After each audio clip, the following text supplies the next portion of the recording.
Numri I punëtorëve të huaj në qarkun e Lezhës është në rritje të vazhdueshme, ndërsa prania e tyre vërehet pothuajse në çdo sektor të ekonomisë. Gjatë muajve janar-shkurt të këtij viti janë regjistruar 2 herë më shumë aplikime për punësim, krahasuar me të njëjtën periudhë të një viti më parë. Punëtorët huaj kemi nisur të rekrutojmë rreth vitit 2024, pasi kishim nevojë për punëtorë dhe tregu I Lezhës nuk na ofronte këtë mundësi, pasi lëvizin jashtë vendit. Përveç pagës, ne I ofrojmë akomodimin, edhe një dietë mujore për të mbuluar shpenzimet e tyre. Numrin më të lartë të punëtorëve të huaj e zon shtetasit nga Filipinat. Ata shprehen të kënaqur me pagat dhe kushtet e punës në Shqipëri, duke theksuar se të ardhurat janë ndjeshëm më të larta se në vendin e origjinës.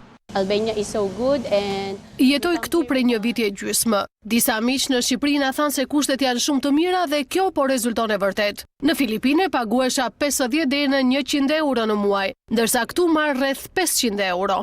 Jemi ambientuar dhe jemi shumë të kënaqur me pagesat dhe kushtet e punës. Të ardhurat që sigurojmë këtu janë shumë herë më të larta se në vendin tonë dhe kjo është një garanci për të ardhmen e familjes.